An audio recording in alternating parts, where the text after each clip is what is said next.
Okay, so let's begin this orientation. Uh, so we'll quickly look into the ins and outs of sociology as an optional, right? That's that's what the deal is. Uh, so I'll try and make it a bit interactive, and I hope you will you will cooperate. So let's start with a very simple but foundational question. What's the score of optional paper in your UPSC mains? How much weightage? Yes. G. So which means 500. Okay, so this much is clear. 500. Excellent. So there are two papers regardless of the optional you choose. And for each of the papers you have 100, 250. And do we also know the overall layout of the paper, the mains optional paper? As in how many questions, what are the choices? Okay, we'll come to that later. Maybe that's too much in the beginning. Okay, so let's begin with not just sociology in particular, but just the optional question, right? Now, for example, if you have to, forget for a moment sociology, but if you have to think about a good optional, and remember, optional can in many ways be a deal breaker or a deal maker. I'm sure you've done your maths. If you're really into UPSC preparation, you've figured it out. What is it that you need in your optional in order to make it to top 100 or to top 200, depending your level of aspiration? So it is usually said that if you are able to get about 280 in your optional, so 270 to 280 in your optional, and you somehow manage 420 to 440 in your GS, all four papers, and you manage to go beyond 130 in your essay, and in your interview you get 170, you are essentially top 100. Right? That's the maths. So basically, somehow, if you were to go beyond 1000 in total, you are in all likelihood top 100, top 150, 1050. So that's now, in that sense, of course, optional. Now, I'm not saying that that optional is the only key ingredient. Once in a while, the ethics paper can also play a very important role. The essay could just change the rules of the game, and so on. Interview can also be a big factor, but optional given the weightage, 500. If you were to kind of choose wisely, in all likelihood, you will be able to sail through and do well in your mains examination. So I think what we arrive at is that optional has to be, I don't think there are two opinions about it, right? It has to be a scoring optional. It better be a scoring one.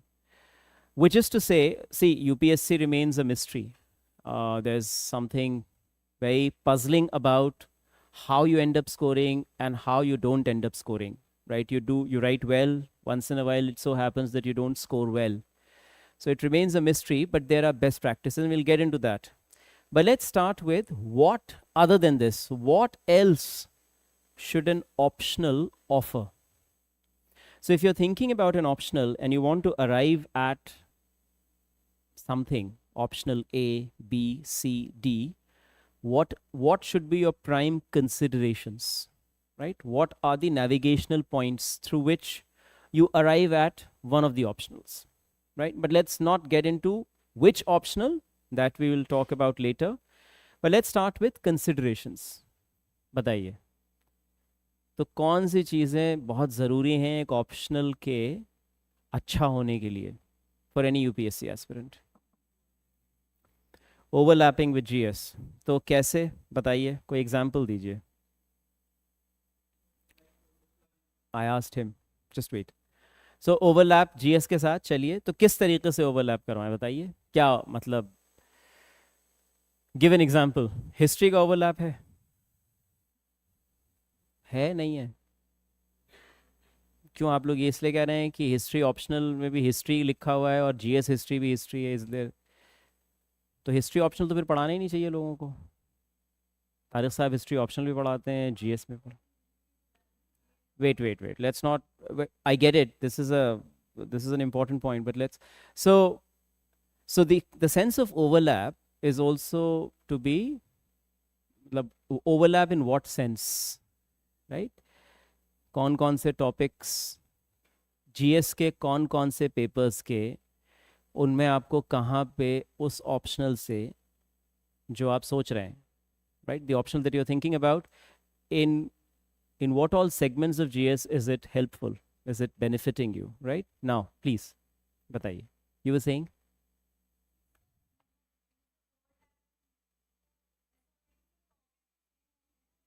ठीक,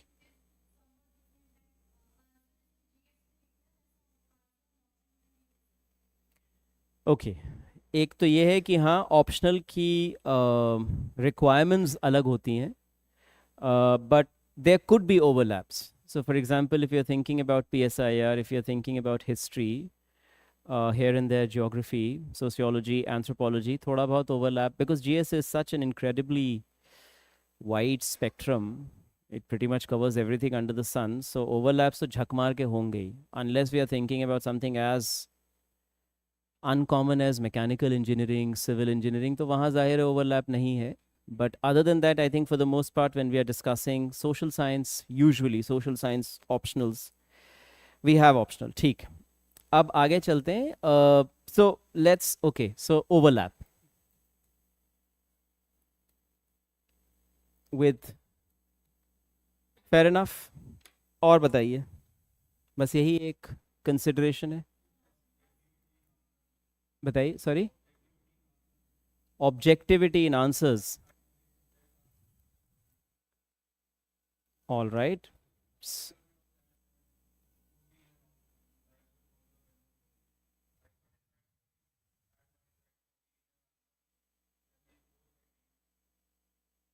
Fair enough. So 4. Yes.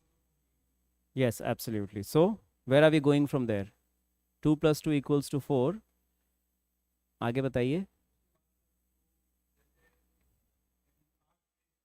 Ji. Is rare. Yeah, it's more. It's more. Of course. Yes. तो उससे वो नुकसान है या वो फायदा है?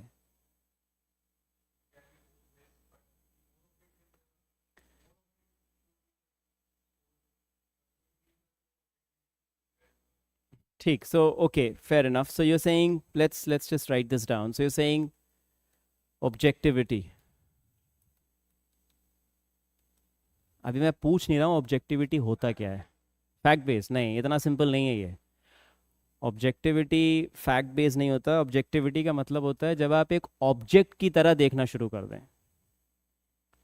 सो it's a very philosophically, it's a very uncomfortable example. But for example, if the chair were to look at me, so the chair is the only thing that can be objective. The object, we are always subjects and we always carry a set of biases, likes, dislikes, preferences. So objectivity is essentially when all our biases are kept aside. और आमतौर पे ऐसा कहा जाता है, अब ये बात ये हमारे अपने ऊपर है, हम ये माने या ना माने, ये कहा जाता है कि ऑब्जेक्टिविटी इंसानों के यहाँ मुमकिन नहीं है. बहुत मुश्किल है ये. You really have to be a machine to be objective. But anyways, that's a different story. But I get the point. So it's there. It's made to the list. It's here. आप कुछ कह रहे थे ना शायद? No. So आप, someone else was saying, बताइए. Interest. Please. चलिए, हाँ ये तो खैर ज़रूरी है, बगैर इंटरेस्ट के तो बात बनेगी नहीं.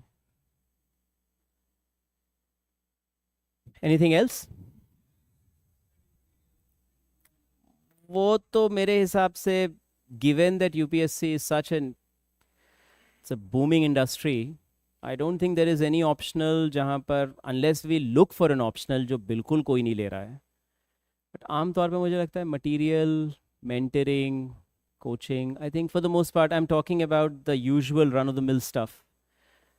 हो सकता है ऐसे कुछ ऑप्शनल हों जहाँ पर relatively speaking उतना उतनी facilities ना हो. For example, if I think of Urdu literature, right? So maybe जाहिर है वहाँ पे मुझे नहीं लगता कोई उस तरीके का यूपीएससी मार्केट में कोई मेंटर है. Of course you will find university professors that can help you, but compare to sociology, anthropology, public administration, PSIR, Urdu literature doesn't really have that kind of stuff in the market or telegram groups etc. तो ठीक है. आमतौर पे मुझे लगता है कि इसमें we have material for the most part in the optionals that we choose. Yes, someone else was saying something. तो इंटरेस्ट हो गया, आपने बता दिया कि objectivity, overlap, scoring, that's it. कुछ और नहीं है इसके अलावा. So let's think about a few other things. See, an optional should actually offer you a lot of things, not just, ये तो बस जिसको कहते हैं ये तो शुरुआती मामलात हैं. I don't think we can really sort of stop here. This could be very well considered as the beginning. Now, any optional, forget sociology, any optional has to start with something very basic, and which is, so इसको लेकर के तो हमने बता दिया कि भाई it should add meaningfully to your main score, right? कोई भी ऑप्शनल अगर ये पता है कि भाई इसमें ज़्यादा मुश्किल है, then I don't think. The other thing that I think is very important is, किसी ने कहा interest, but if I were to sort of turn it a little or tweak it, I would say it should involve as less of mugging up as possible, because in any case you're mugging up a lot of details.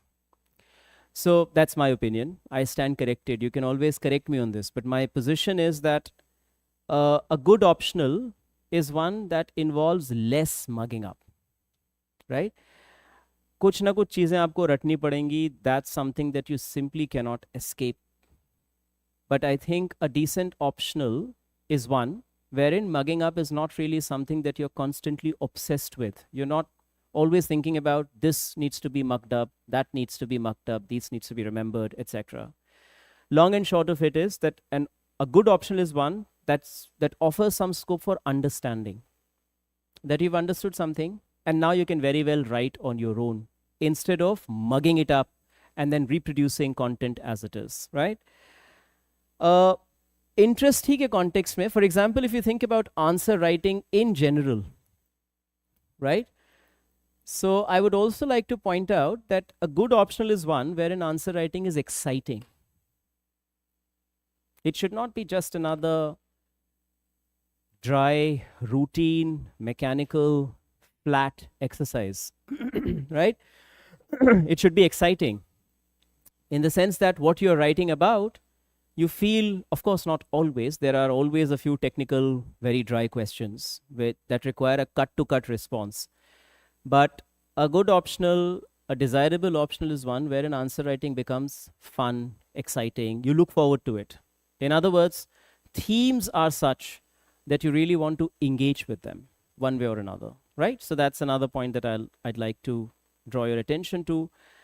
And also some possibility, because अभी बोला ना कि ये answer writing exciting होनी चाहिए और mugging up कम होनी चाहिए. So some possibility of independent thinking, कि कुछ जगहों पे आप खुद भी अपने आप को बेल आउट कर सकें, right?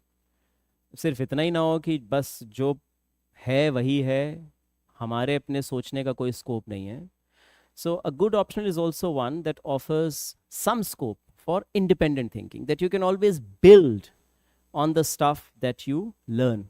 So let's say you've learned ABC, and on the basis of your understanding of ABC, you can always build further and you can come up with D, right? So independent thinking. And the reason why I want to make a case for independent thinking is that if you really exercise this, then you end up writing very dynamic answers, or you write answers that catch the attention of the examiner for the right reasons. And that's always good news, right? Then, of course, you will end up getting an extra score. And for all we know, that could make all the difference. And lastly, you can always dismiss this, but I believe this needs to be shared, that generally speaking, the optional should add to your overall understanding in general.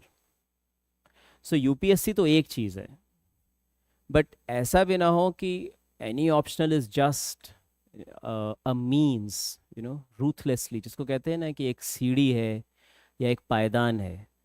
So if you're doing an optional for 5 months, 4 months, regardless of the duration, you should also, after doing that optional, be more informed. You should be able to converse better. You should be able to contribute to discussions better. You should be a meaningful addition to your groups, right? तो मुख्तलिफ चीज़ों के ऊपर a range of things are there, and you should be able to debate, discuss, deliberate more authentically, right? With more authenticity. So these are some of the things that we can perhaps start with. अब इसमें से कुछ चीज़ें हो सकता है immediately they make sense, और कुछ चीज़ें आपको लगता होगा कि शायद उतनी important नहीं है, but that's all right. Let's see what else should an optional offer before we particularly speak about sociology. Now going back to, so now what we'll do is we'll just sort of deconstruct some of this. So ये जो overlap की बात हो रही है. Now various, you know, in different segments of GS,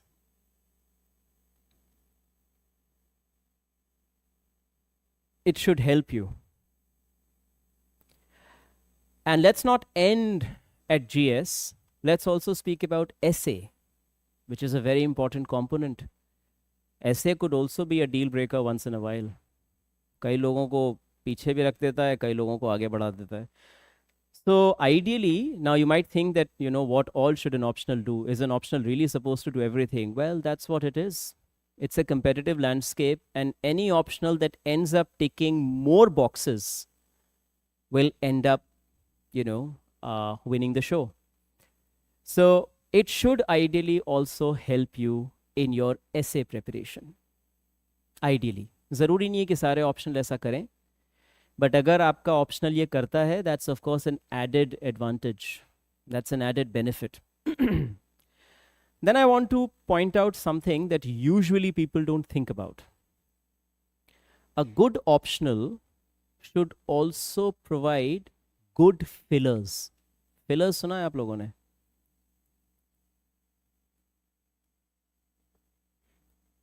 सुना है? क्या होता है बताइए? It's a filler. What's a filler? आमतौर पे हम इसको नेगेटिवली इस्तेमाल करते हैं, बट यहाँ पे बताइए. ब्यूटी का तो मुझे नहीं पता, but it definitely it helps you reach the word limit. अब आप जबान में कितने अच्छे हैं उस पर डिपेंड करेगा, but filler is usually something that comes to your rescue when you've completely run out of ideas. So let's say you're writing your mains examination. कोई भी आप GS का एक पर्चा उठा लें और उसमें जो बात आपको कहनी थी वो आप करीब करीब कह चुके हैं, and you still have 30 words to go, 40 words to go. मतलब not to say that you're constantly counting your words, but just a general hunch. आपको एक अंदाज़ा है कि अभी भी मेरे आंसर में करीब करीब 40 से 50 वर्ड्स की गुंजाइश है. Now this is where fillers come to your rescue. और एक अच्छा ऑप्शनल वो भी होता है जो आपको इधर उधर की इतनी बातें बता दे दैट वेरी ऑफन आपने उस नीयत से नहीं पढ़ा है. So when you were preparing for your optional और when you were reading on a particular theme, you never did that keeping in mind कि मैं इसको कहीं GS में इस्तेमाल करूँगा या करूँगी. But it just so happens that is there in your mind or at the back of your mind, and at that very moment it just helps you out. Now I'm not saying that it does something spectacular. ऐसा नहीं है कि वो उसने आपके answer को 20 number और दिलवा देगा, ऐसा कुछ नहीं है. But at that moment there's a certain psychological benefit that it offers. क्योंकि अगर आपके किसी भी आंसर में 40 वर्ड्स रह गए और फिर आप आगे बढ़ रहे हैं, it haunts you. Right? And that can also have a negative bearing on your subsequent answers. तो हो सकता है अगला आप लिख सकते थे पूरा, लेकिन because it is psychologically bothering you, आप अगले आंसर में भी थोड़े ढीले पड़ जाएंगे. So it might just have what we say a spillover effect.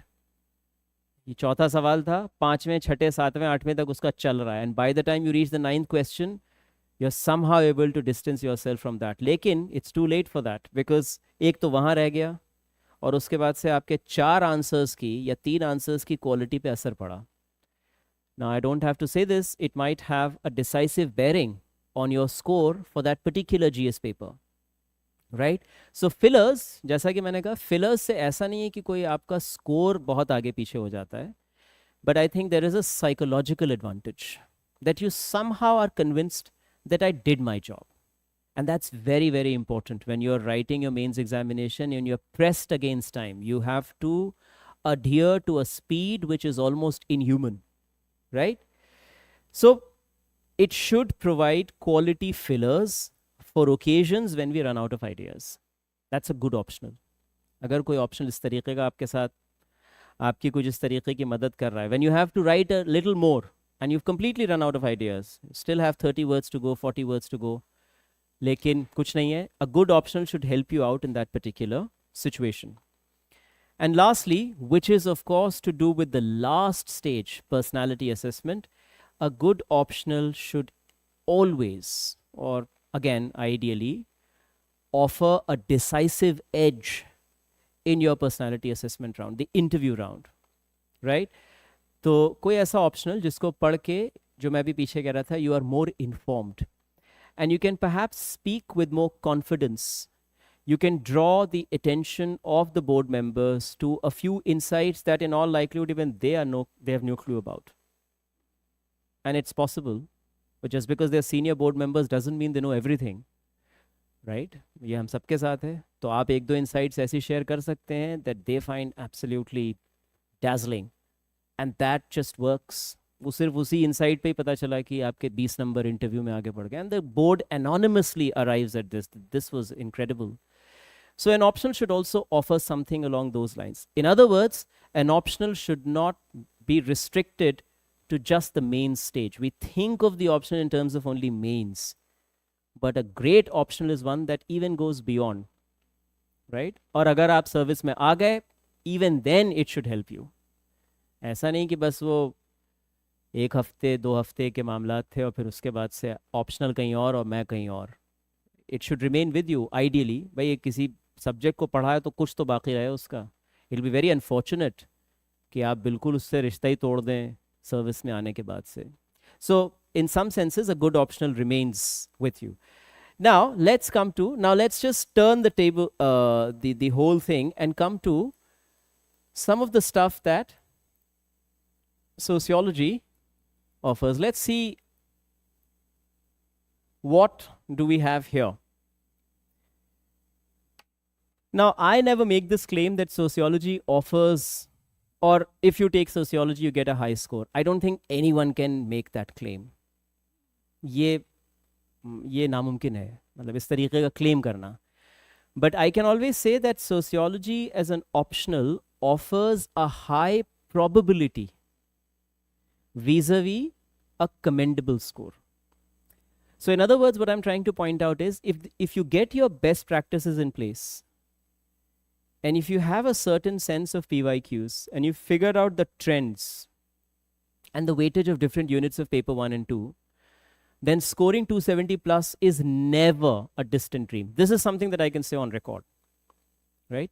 And remember, 270 plus is not a bad score, provided other components are also favorable, right? If it's 300 plus, then of course you can do very well, even if you not do so well in other components. But 270 plus can always help you row across. So there is a fairly high probability of scoring well. I'm using this very consciously and cautiously. I'm not saying that if you take sociology, you will score high. I don't think anyone under the sun can make that claim. What I'm saying is that sociology as an optional offers a fairly high probability of a commendable score. And when we say commendable score, we are optional. We are looking at 270, 275. That's a good score. Of course, you can always have better. but it's not a score that you can dismiss. You can't say that 275 kya hota. Of course not. It's a good score, 275, which is 55%. And 55% we know UPSC is a topper. अगर आप UPSC का score देखेंगे जो final score है तो आमतौर पे 55% का ही मामला है, right? So that's the first thing. The second is that most, in fact, majority of the themes and topics that you discuss and deliberate on in sociology, whether it's paper 1 or paper 2, they are very exciting and they are fun to discuss and learn, right? Of course, there are a few things here and there which are technical, but for the most part, whether it is paper 1 and 2, it's quite exciting because a lot of things that are there in sociology are things that have to do with our society. So there is nothing that is strange about what you discuss and learn in sociology. So it's a fun discipline in some senses. The other thing that is also, so in terms of score, then exciting, and then contemporary relevance. So a lot of stuff that we also discuss in sociology has contemporary relevance.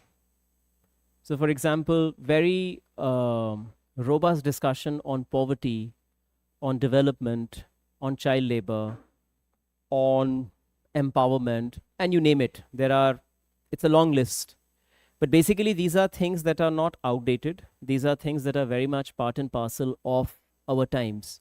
So the themes that we discuss, they have contemporary relevance. And if they have contemporary relevance, and if you're into reading, and if you are genuinely curious about things, then in all likelihood, you will simply love reading and discussing these things, right? अगर आपके अंदर दिलचस्पी है, अब दिलचस्पी नहीं है तो उसका कुछ नहीं कर सकते.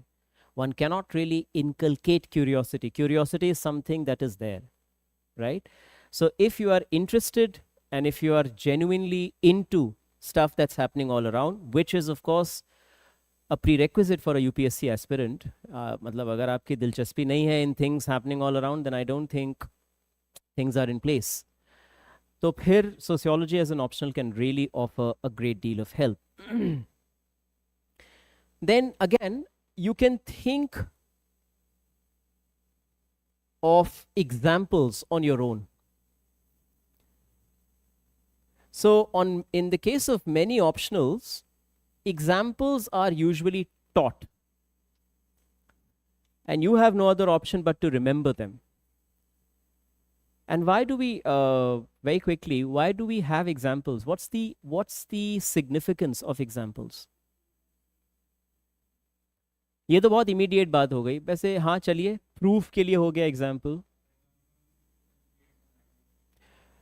इट एक्सटेंड्स एन आइडिया, ठीक है, लेकिन इससे ज़्यादा इंपॉर्टेंट एक चीज़ है. Sorry, no that's all fine. It represents, it proves, it extends. But एक चीज़ एग्जाम्पल के बारे में है जो लर्निंग के कॉन्टेक्स्ट में बहुत इंपॉर्टेंट है. सॉरी, आप बताइए. वो वही बात हो गई ना, प्रूफ, स्टेटमेंट को सब्सटैंशिएट करना. बताइए.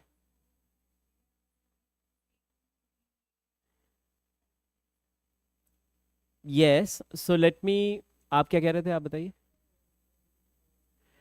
सारी बातें बिल्कुल दुरुस्त हैं, बट अभी भी आप एग्जैक्ट मुद्दे पे नहीं आए. फिर नहीं, ये तो फिर एक दूसरी बहस है. तो एग्जाम्पल मतलब वो तो फिर हम methodology, philosophy of substance, proof etcetera उसमें जा रहे हैं. वहाँ जाने की ज़रूरत नहीं है. सिंपल बात ये है कि आप किसी भी थियरी को या किसी भी कंसेप्चुअल फ्रेमवर्क को आप एग्जाम्पल से याद रख पाते हैं. So example always helps you remember. कई बार हम मिसाल से चीज़ों को याद रखते हैं. तो अगर कॉन्सेप्ट मुश्किल है लेकिन मिसाल अगर आपके समझ में आ गई है, it always facilitates your understanding. So very often what teachers do is, let's say if a teacher is trying to explain something and you're not getting it, the teacher tries again, you don't get it, tries again, Now, this time as well, you don't get it. Now, there's something wrong either with the teaching or with people on the other side. Now, the only thing that the teacher has at their disposal is an example. तो फिर वो हार के ये कहता है कि let me give you an example. And then through that example, you get it. So it facilitates, so in methodology, we say examples facilitate understanding. किसी भी चीज़ को समझने में हमारी एग्जाम्पल्स मदद करते हैं और हम we don't and you don't have to be a teacher to get it. हम अपनी conversations में भी ये कर रहे होते हैं. We are always citing examples either to prove or to facilitate understanding. For example, think of that. Right? So it helps us, and once you have understood a concept, then through example, then you remember it. फिर आपको उसको रटने की ज़रूरत नहीं है. और even better, अगर तो हम कहते हैं कि अगर आपको कोई कॉन्सेप्ट समझ में आ गया है, now the other side of it, let's say you've understood it. If you've understood a concept, then you will be able to come up with your own example. ठीक? Because the teacher is able to cite an example for the simple reason that the teacher perhaps understands. तो उनको concept पता है, उन्होंने example दे दिया. जिस दिन आपको कॉन्सेप्ट समझ में आ गया, उस दिन फिर आपको दूसरे के एग्जाम्पल की जरूरत नहीं है. Then you will be able to draw that connection and you'll say, all right, how about that particular advertisement? Isn't that advertisement also a case here? And the teacher will say, yes, spot on. And the moment you start thinking about examples on your own, in all likelihood, you should congratulate yourself because you've understood the concept. Yeah? So examples, so a good optional, and sociology, of course, in that sense is a great optional. Very often students actually think of examples on their own. And that's a brilliant thing. जाहिर है शुरू में नहीं, but जैसे जैसे आपकी एक पकड़ बनती है डिसिप्लिन पे, ऑप्शनल पे, तो आपको फिर चीज़ें धीरे धीरे समझ में आती हैं. एंड देन हो सकता है आपको मिसाल 2-3 दी जाए, but you don't simply stop there, you don't limit yourself to the examples that are given to you. You start thinking about examples on your own, and it's always good to do that. Because आमतौर पे तो कुछ रटे रटाए examples होते हैं जो लोगों को दे दिए जाते हैं या किताबों में आपको मिल जाएंगे. बट जिस दिन आप अपनी मिसाल ले आए, उस दिन समझ लीजिए कि the discipline has finally opened itself to you, that now suddenly sociology has opened itself to you, and that's a great thing. Lastly, also, authentic information about a range of things. So वो जो पीछे हमारी बात हो रही थी कि एक ऑप्शनल जो है आपको सिर्फ यूपीएससी की तैयारी ना करवाए, वो तो करवाए, उसके बगैर तो काम ही नहीं है. But generally it should also make you more informed, right? It should make you more exciting a person to talk to, right? So that's something that sociology, so it makes us authentically informed about diverse issues. Okay, let's come to how it helps you in GS. See, GS में for example overlap की बात हो रही थी, यहाँ से हम लोगों ने अपनी बात शुरू करी थी. So let's say कहाँ कहाँ ओवरलैप है अगर हम सोशियोलॉजी की बात करें. So if you are looking at sociology GS, बताइए where do we have the overlaps? वो तो चलिए उसको no prizes for guessing that. Wait, अरे भाई wait. So GS1 Indian society done. और बताइए इसके अलावा सोशल जस्टिस, चलिए ये सब तो यूजुअल सस्पेक्ट्स हैं. आगे कुछ और बताइए. इकोनॉमिक्स में कहाँ?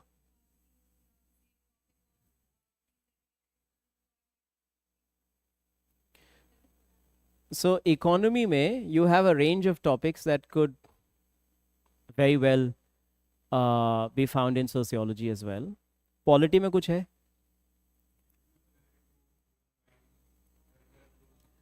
ह्यूमन राइट्स का तो खैर उतना नहीं है सोशियोलॉजी में as such directly, but I was just thinking about generally governance, democracy, citizenship, civil society, rights, movements, right?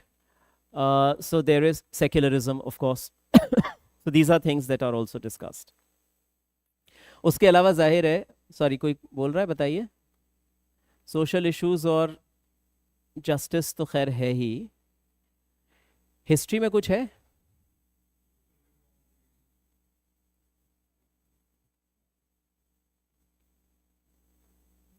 Geography I don't want to take my chances because I think वो थोड़ा ज़्यादा पुश करना पड़ेगा उसके लिए. There are a few overlaps in terms of fillers, but I wouldn't really bring in geography, but definitely polity, economy, history, and then here and there in few questions of tech as well, because you also discuss science and technology and how that contributes to changes in society. So once in a while that could also be of some help.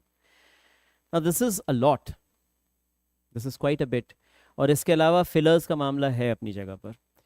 Now remember, when we say that there is an overlap, it is not to say that you do not study these portions in economy. That's not the argument that I'm making.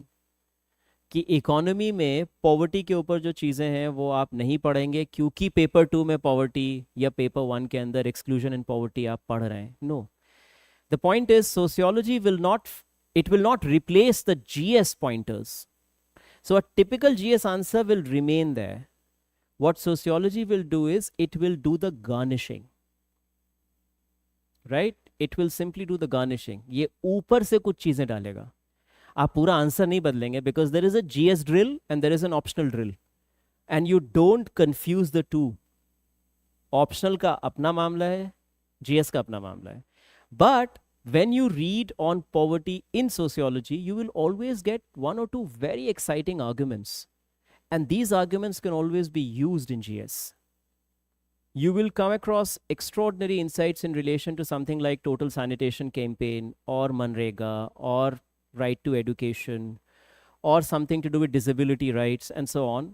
अब जाहिर है ये पूरा का पूरा तो आप GS में नहीं उतारेंगे. And that's up to your wisdom. आप कैसे उसको इस्तेमाल करते हैं. तो उसमें से कोई एक पॉइंटर ऐसा होगा which will be one heck of a pointer and you will use that. तो आंसर पूरा GS का ही होगा, but you do that garnishing, and with that garnishing suddenly your answer attains or acquires a decisive edge. तो जहाँ पर किसी और को 45% है या 40% है, वहीं पे आपको उसी आंसर का 50%. और अगर एक नंबर भी बढ़ रहा है ना, इन UPSC I am sure you know this by now, कि एक नंबर यूपीएससी में कम नहीं होता है. मतलब किस्मत बदल जाती है लोगों की एक नंबर से, अलग अलग लेवल पे, सर्विस के लेवल पे, कैडर के लेवल पर, you name it, right, selected, not selected, and so on. So that's one. The other is, if you now looking at the other component, what's a good essay? How do you write a good essay? Dimension ज़्यादा हो गई, चलिए. और इसके अलावा एक अच्छे ऐसे की सबसे बुनियादी खासियत क्या है? What is, let me just finish. What is that one thing without which you cannot call an essay a good essay? One thing जिसके बगैर वो माना ही नहीं जाएगा अच्छा ऐसे, कितनी डायमेंशंस हो. ये क्या होता है भाई? 360. अच्छा अच्छा, मुझे एक सेकंड लगा 360 अप्रोच. हाँ, I get it of course. चलिए, but it's still not there. मतलब वो तो एक बहुत ही जनरल, देखिए हो सकता है कोई ये कह दे expression, but that's a given, right. For example अंग्रेजी में ऐसे लिख रहे हैं तो अंग्रेजी का ठीक होना it's a given. It cannot be something that needs to be discussed. तो मैं अगर ये कहूँ नहीं ज़बान सही होनी चाहिए, it's a useless information. I hope this is something that we already know. अगर आप अंग्रेजी में कोई चीज़ लिख रहे हैं तो अंग्रेजी काम भर की होनी चाहिए, दैट्स अ गिवन. बट उसके अलावा कुछ तो गिवन है कि एक प्रेजेंटेशन अच्छा होना चाहिए. क्या प्रेजेंटेशन को हम और क्वालिफाई कर सकते हैं?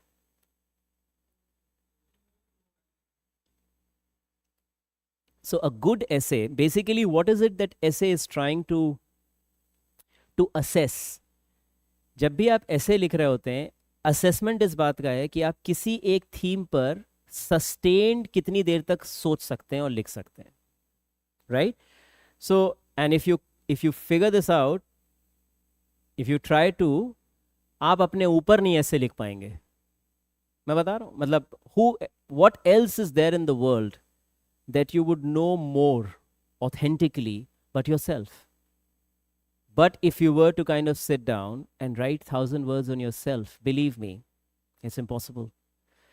After 300 words, you are just here and there. अब आप फिर आप अपने रिश्तेदारों के बारे में लिख सकते हैं, कुछ और लिख सकते हैं, but that's it. And then you realize that, you know, कि एक sustained thinking, एक तो हो गया 150 words, 200 words, 250 words, but when you go beyond that, it's very difficult. So the foundational condition is how you weave in different components. आप अलग अलग ऐसे के अलग अलग पहलुओं को या उस थीम में जिन चीज़ों की आप बात कर रहे हैं उसको आप बुनते कैसे हैं. That's a good essay. So a good essay is one that is structured the right way. Right? All the paragraphs must be in sync with each other. It's almost like when you arrive at the last line of the paragraph, you are almost anticipating the first line of the next paragraph. That's a great essay. कि आपने इतने अच्छे से चीज़ों को, and of course this is not something that anyone can do overnight. This requires a lot of practice. It also requires a certain command over language and a certain organic connection between writing, thinking, etc. तो ये सब चीज़ें धीरे धीरे. But the point is कि सिर्फ अंग्रेज़ी ज़बान अगर कोई ये सोच रहा है कि भाई someone who's done an MA English can write a great essay, might be, might not be. And it is very clear now, I think, across UPSC, this has become almost common sense that anyone who's good in terms of social science imagination writes a good essay. और अगर आप themes भी देखेंगे तो आमतौर पे एक ऐसे में दो तरीके से सोशियोलॉजी मदद करता है. एक तो है बिल्कुल immediate, in the sense that there is a topic that is straight away from paper 2.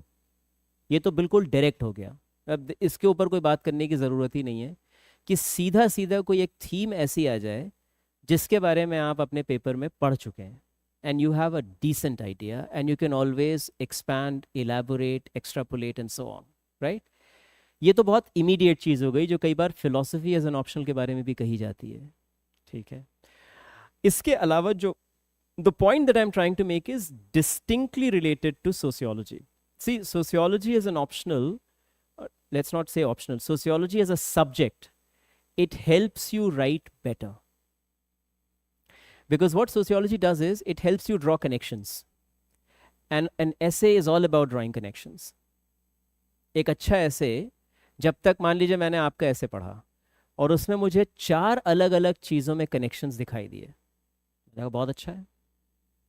लेकिन फिर मैं एक ऐसे पढ़ता हूँ जिसमें 6 अलग अलग चीज़ों में कनेक्शंस दिखाई दिए. And then, not to, of course, there has to be a limit to this. You can't really have 100 connections because you have to finish within a certain time span. But all I'm trying to point out is that the more you are able to draw connections between absolutely unexpected domains, generally speaking, कि आम आदमी उस तरीके से नहीं connect कर पा रहा है, आपने connect किया, that's a great essay, right? जहाँ पर आप बहुत अलग अलग walk से चीज़ों को जोड़ दें, and you do it very well. The flow is in place, there is coherence, one paragraph ends, the other paragraph begins almost in a very organic way. Now that's perfect. So that's a great essay. ज़ाहिर है उसमें content, जो लोग कहते हैं content होना चाहिए, pointers, सब वो सारी बातें अपनी जगह पर हैं, but एक चीज़ जिसके बगैर एक ऐसे खड़ा नहीं हो सकता है वो है उसका flow, उसका structure. And that flow और उसके the connections that are drawn in that essay. And in that, sociology is of extreme help. So if you really do the discipline well, or anyone who's done sociology well, will always be able to draw extraordinary connections. Right? On the spot. कई बार तो ऐसा होता है आप मतलब बस उसी वक्त आप कुछ कुछ चीज़ें सोच सकते हैं because of again that training. Right? So in that sense, essay में सोशियोलॉजी जो है वो काफ़ी मदद करती है. And because in general sociology helps us in terms of writing well. एक अच्छा सोशियोलॉजी ऑप्शनल का स्टूडेंट इन जनरल अच्छा लिखता है, तो वो सिर्फ ऑप्शनल में ही नहीं, उसके आंसर्स इन जनरल बेहतर होंगे. That's my submission, because it is something that trains you very well in terms of writing. तो ऐसे में आप उसको एक बड़े पैमाने पे देख रहे हैं, और वहीं 150 वर्ड्स में, 250 वर्ड्स में, 200 वर्ड्स में वो आप उसको एक छोटे पैमाने पे देखेंगे. But the long and short of it is that you just end up writing well, provided you do it well, right? So it ends up helping you very well, quite significantly in various components of GS through this particular pointer as well, which is answer writing. I was telling you about drawing connections. So if you're able to draw connections well, it is good for your writing, and it's also good once you are a bureaucrat, because an effective bureaucrat is one who's just on the spot able to see connections. And we have very much been aware of excellent sociology bureaucrats. They have been able to intervene, and they've been able to bring in sort of interventions which were very effective, because they could go beyond the immediate. They thought about a particular situation in terms of a combination of factors, and that's how they were able to make a more effective, or bring a more effective change, or make a more effective intervention. And of course, interview round mein you will do much better, because you are, in any case, if you do your paper too well and you have no other option but to do it well, in any case you will be aware of a range of contemporary issues. But again, in interview we tell students that if you're asked on a particular subject something जिसमें आप GS से भी बता सकते हैं और जिसमें आप sociology से भी बता सकते हैं, so we usually tell them that you don't start with sociology, usually start with GS, and before you end your answer you seek the permission of the board members and you say कि अगर आप कहें तो मैं एक इसमें insight sociology से भी देना चाहूँगा या चाहूँगी, and of course the permission is given, and then you offer that insight.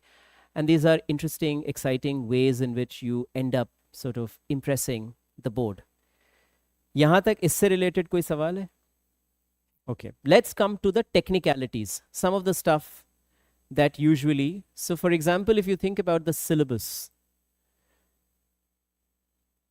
right? नजर से गुजरा है आप लोगों के syllabus? 2 papers हैं, ये तो बात पता है, ठीक. So the syllabus, so you have paper 1, which is fundamentals, and you have paper 2, which is Indian society.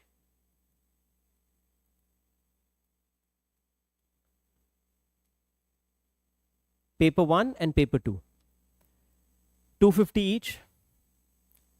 Paper 1, if you go through the PYQs 10 years, you can actually anticipate 85% of your paper. मतलब exact सवाल नहीं, but you can figure out the themes. क्योंकि हर unit में, so there are 10 units, और एक unit में ही 6 हैं जो thinkers हैं, तो basically Marx in itself is a unit, then Durkheim and Weber and Parsons and whatnot, but there are 10 units, और ये तमाम यूनिट्स का अलग अलग स्कोर है. यानी अगर आप पिछले 10 साल के पैटर्न्स देखेंगे तो ये एक अंदाज़ा लग जाता है यूनिट 1 से कितने नंबर का पूछा जा रहा है, यूनिट 2 से कितने का, यूनिट 3 से. So generally speaking, if you have done the right analysis of PYQs, 2013 से जब से 2 ऑप्शनल हटके 1 हुआ है, तो अगर आप ये पिछले 11 साल के क्वेश्चंस देख लेंगे तो आपको ये अंदाज़ा लग जाएगा. If you are writing, for example, let's say if we have, of course we don't have students here who writing 2024 prelims mains, but अभी जिन्होंने भी जो कर रहे हैं, अगर वो अच्छे से देख रहे हैं, वो 2024 के पेपर 1 का 85% एक्सपेक्ट कर सकते हैं. जाहिर है एग्जैक्ट सवाल नहीं, but they can be damn sure कि इस बार सोशियोलॉजी एंड कॉमन सेंस पे सवाल आएगा, या इस बार एथनोग्राफी पे सवाल आएगा, या इस बार सोशल मूवमेंट पे सवाल आएगा, बिकॉज पिछले साल नहीं आया है, पिछले से पिछले साल नहीं आया है, and it's a recurrent theme. So you figure it out. So the long and short of it is paper 1 is 80 to 85% direct. Direct क्या मतलब है डायरेक्ट का? जी बिल्कुल, यानी आप जो बिल्कुल सीधी सीधी किताब से, हैंड आउट से, जहाँ से भी आपने पढ़ा हुआ है वहीं से आ जाएगा डायरेक्ट। बहुत दिन खराब हुआ तो 80%, वरना यूजुअल जो ड्रिल है यूपीएससी की, 85% of your exam is expected. ठीक। So which essentially means 20 to 15% is indirect. अब ये इनडायरेक्ट में हो सकता है कि कोई एक सवाल ऐसा हो जिसका बिल्कुल हवा ना हो लोगों को। This has happened once in a while, it happens in all the optionals, I don't think sociology is an exception. But usually indirect में ये होता है कि वो किसी थियरी के सवाल में एक एक्सटेंशन क्वेश्चन आ जाएगा। एक्सटेंशन का मतलब ये है that they want you to apply your mind in relation to a particular concept. So say for example, there is a theoretical concept called division of labor. तो लेट्स से अगर एक छोटा सा, हालांकि अब तो इसको हम डायरेक्ट ही मानते हैं क्योंकि इस पे इतनी बात हो चुकी है, तो अगर for example if I simply से कि क्या आपको ये लगता है कि डिवीजन ऑफ लेबर आज के दौर में इट मेक्स सेंस, तो ये एक लेवल पर डायरेक्ट भी है बट इसमें थोड़ा सा एप्लीकेशन है। आपको अपना दिमाग लगाना पड़ेगा, सोचना पड़ेगा, you'll have to think about the pros and cons, whether it is applicable, not applicable.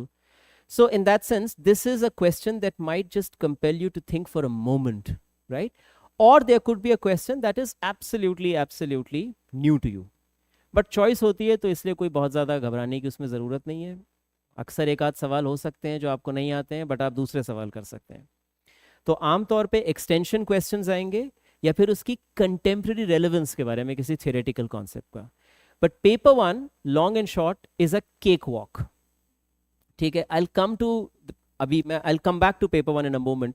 Let's look at paper two. Paper two में basically there is part A, part B and C, 3 parts. So part A has 2 units, part B has 6 units, and part C has 7 units. So overall, there are 15 units in paper 2. एक तरीके से देखा जाए तो paper 1 में भी 15-16 ही है। वो जो मैंने आपसे बताया ना, चौथी यूनिट जो है थिंकर्स, उसमें 6 थिंकर्स हैं, तो वो अपने आप में छोटी छोटी यूनिट्स हैं। But anyways paper 2 is slightly longer. So you have 2 units, paper part A 6, part B 7 units in part C.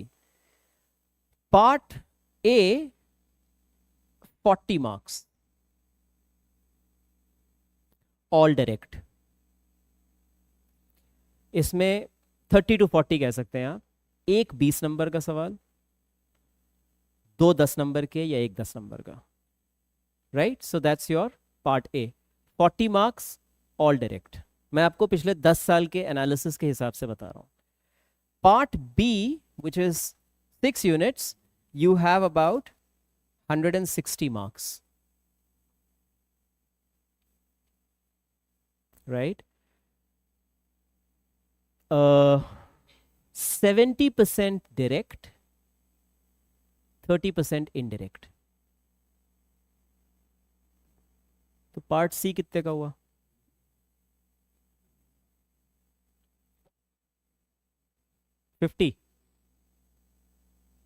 पक्का? कितने नंबर का पेपर होता है?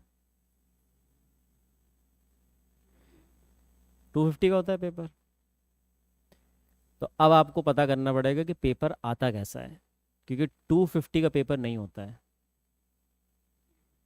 नहीं, अब इतने तुक्के ना लगाओ, 300 350 400 ऐसे तो कहीं ना कहीं लग ही जाएगा जाके।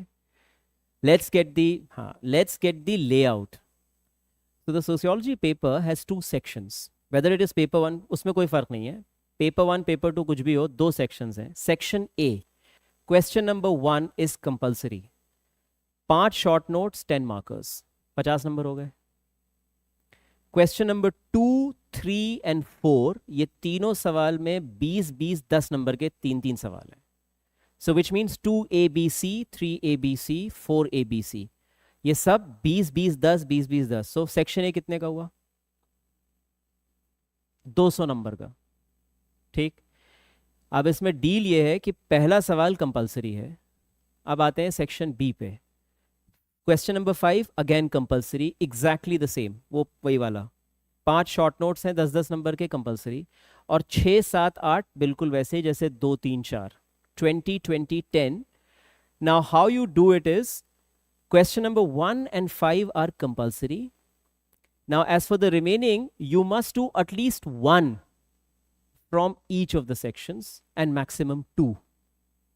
So all in all, you end up writing 5 questions or attempting 5 questions. तो आपने मान लीजिए अगर सेक्शन ए में पहला सवाल कर लिया और दूसरा कर लिया, तो ये 2 करने ही हैं, दूसरा या तीसरा या चौथा. तो एक सेक्शन से 100 नंबर का आपको हर हालत में करना है और दूसरे सेक्शन से फिर आपको 150 नंबर का करना है. तो ये हुआ पेपर 250 का. सॉरी, आप कर रहे हैं 250 का, पेपर 400 नंबर का है. तो ये चीज़ अक्सर उन लोगों को भी नहीं मालूम, मतलब मालूम तो उस सेंस में नहीं होती है, but they are never conscious of this mathematics. So even those who are writing mains will actually say what you just said. अगर मैं उनके सामने ये करूँ ना कि ये 40 या 160, फौरन कह देंगे हाँ 50, because they are still thinking about 250. Now I am sure you get the maths. So this is for 200. तो अगर मैं आपसे ये कहूँ कि पेपर 1 में थिंकर्स 90 नंबर के आते हैं, तो 90 not on 250, on 400. Keep that ratio in mind. Paper 400 number का है. तो किसी भी यूनिट के बारे में अगर बोला जाए कि यूनिट 1 30 नंबर की है, तो ये 30 नंबर 250 में से नहीं है, ये 400 में से. ठीक, तो यानी ये 40 जो पूरा पार्ट ए है ये 400 में से है, 160, 200. इसके बारे में मैंने आपको बताया था, this is all direct, this is 70 direct, 30 indirect, and this is may be 65 direct, 35 indirect. So long and short, paper 2 is almost 65% direct and 35% is indirect in the sense कि इसमें current affairs, application based, it has a lot of scope for thinking. तो ये है आपके 2 papers in terms of overall distribution. जाहिर है paper 1 का मैंने नहीं बताया because that requires more time and I don't want you to kind of think about all of that right now. But just this idea that this is how you have to think about it, direct. Now let's figure out something that's very that's very important. So for example, if you're thinking about direct and indirect, अब मैं आपको बताता हूँ that sociology में how do you end up scoring better as compared to other optionals. See, very often when you meet students, they are always concerned about this. तो students को ये लगता है कि जो डायरेक्ट है वो तो आता है, तो इसके बारे में घबराने की ज़रूरत नहीं है, right? So that's the position. So very often, in fact invariably, they are always thinking about the indirect, the application based, the extension question, and they constantly are trying to work out these things. But actually, the scoring potential is here. कैसे? So, for any answer, या for any question rather, जो आपके हिसाब से सब करेंगे. So let's say it's mains examination. There's a direct question. Let's say there's a direct question on कोई भी थीम ले लीजिए आप, alienation, civil society, division of labour, sociology and common sense, कुछ भी. तो ये सीधा सवाल है. तो अगर आप एक सोशियोलॉजी के स्टूडेंट हैं और अगर आप मेंस एग्जाम लिख रहे हैं, तो जैसे ही आप ये सवाल देखेंगे आपको सोचने की भी ज़रूरत नहीं है. It's right here, so you will write. And after you have written and you get out of the examination hall, you are very happy about these answers, क्योंकि आप तो ये मान के चल रहे हैं कि भाई एक सवाल आया था और वो हमने बिल्कुल अच्छा कर दिया. And we invariably are thinking कि इसमें तो 10 में से 6 मिल जाएंगे. That's never the case, because usually what happens is we write very ordinary answers direct answers में, क्योंकि डायरेक्ट आंसर्स में आमतौर पे you are consulting usual stuff, कुछ नया तो है नहीं. So if there is a question on alienation, you end up writing stuff that in any case people or sociology aspirants write. तो अगर 500 लोग sociology से mains लिख रहे हैं, तो जो आपने लिखा है pretty much 480, 490 folks have kind of written something similar. Not exactly that. It's not a photocopy, but kind of similar. So what happens is, just to give you an example, you don't end up getting a good score. कैसे? When your examiner, so if you've written on alienation, when your examiner is going through your copy, you've written a decent answer, starts with 4.5 to 5. That's the score with which you begin. If it's a 10 marker, और ये तब है जब pile में आपकी copy ऊपर है, अगर आपकी पहली कॉपी है.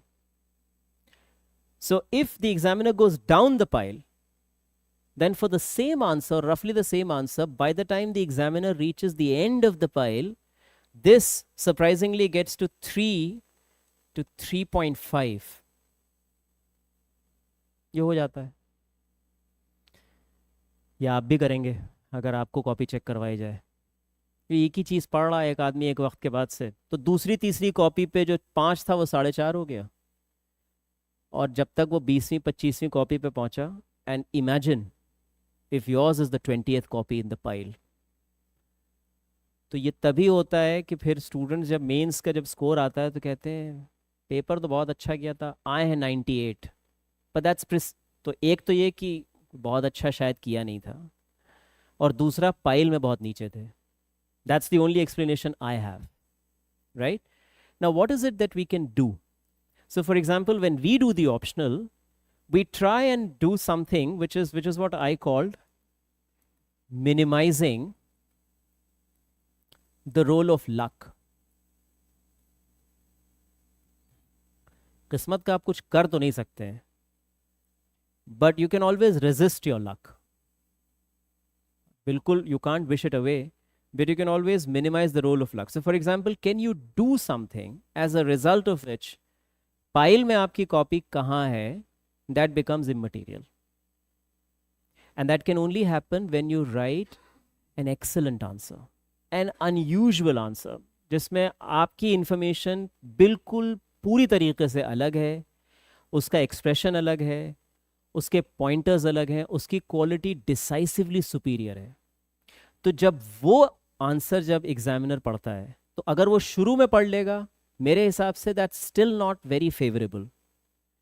वो दूसरों के लिए गड़बड़ हो सकता है. That can ruin the fate of those who are to follow, because the examiner has read a great answer right in the beginning. So अगर शुरू में पढ़ेगा, so then I think you are here.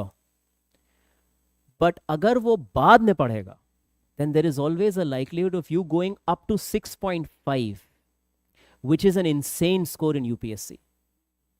6.5 it's extraordinary stuff. It's extraterrestrial. ये ज़मीन की चीज़ ही नहीं है UPSC में, right? So that's something that, so for example in this I keep telling students work on direct. तो अगर आप हर सवाल पे आधा, 1, 1.5 कुछ भी, right? So you have 13 10 markers and you have 6 20 markers दोनों पेपर्स में. इतने आप करते हैं, 13 सवाल 10 नंबर के लिखते हैं आप, और 6 सवाल 20 नंबर के लिखते हैं. तो अगर 10 नंबर के सवाल पे जहां आम तौर पे 4 और 4.5 चल रहा है, if you could stick to 5 and 5.5, maybe try 6.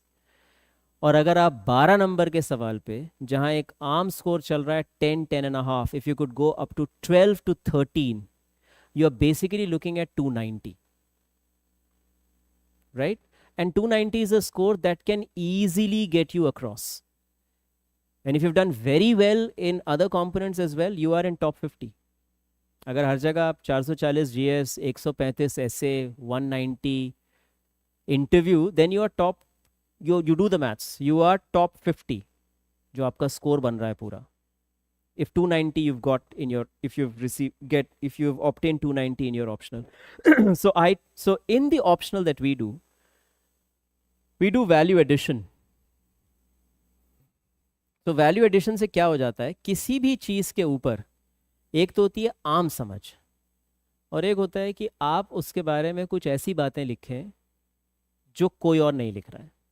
But उल्टी, मतलब किसी चीज़ के बारे में आप गलत भी कुछ लिख सकते हैं जो कोई और नहीं लिख रहा है, right? So it's a qualified statement, don't take it in all directions. सही बात लिखना, लेकिन ऐसी बात लिखना जो और लोग नहीं लिख रहे हैं. Now that is something, so the examiner is always dying to read something that is new, because UPSC में आम तौर पे एक खास, जिसे हिंदुस्तानी ज़बान में कहते हैं ढर्रे पे, there is a certain template जिस पे चीज़ें चल रही होती हैं. Everyone is pretty much writing the same stuff, almost. And if you can bring, और ऑप्शनल में स्कोप है, जीएस में उतना स्कोप नहीं है, because GS works with templates, GS की अपनी एक टेम्पलेट होती है and it's good to stick to that template. उसमें आप कुछ ट्वीक कर सकते हैं कि आपका प्रेजेंटेशन कैसा है, आप मैप्स बनाना चाहते हैं या कुछ फ्लो चार्ट बनाना चाहते हैं या फिर एक सर्कुलर डायग्राम्स, वो आपकी अपने ऊपर है, आपकी क्रिएटिविटी पे है। लेकिन ऑप्शनल के अंदर ये स्कोप हमेशा होता है कि आप कुछ नयापन ले आएँ। And for sociology I know it for a fact that this has worked. So anyone who is generally, let's say, at 250 can always get to 280. तो आइडिया सिर्फ ये कि आप एडिशनल चीज़ें कुछ बेहतर करते जाएं और हर पेपर में आप 15 से 20 नंबर बढ़ा लें, और सारी की सारी लड़ाई बस इतने की है। अगर आप थोड़ा सा भी आगे निकल के, that's it, you are selected, the pair is not, right? So there is, as I said, so with this in mind, now I am not saying indirect नहीं करना है, वो indirect of course करना है, one has to prepare for the indirect, extension, application based as well, but direct is something that we simply cannot afford to leave behind. अगर कोई सीधा सवाल है तो आपको उस सवाल को ऐसा लिखना है कि इसमें आपके हर हालत में 6 आए, 60%। अब वो 20 नंबर का सवाल है तो 12, 12.5, तो आमतौर पे लोगों के आ रहे हैं 4, 4.5, और आपके आ रहे हैं 6। तो ऐसा अगर आप 5 सवालों में भी कर देते हैं, then you are 10 marks ahead. Simple maths. और इसी से this is UPSC simply about that. ये पूरी की पूरी लड़ाई एक एक नंबर जमा करने की है।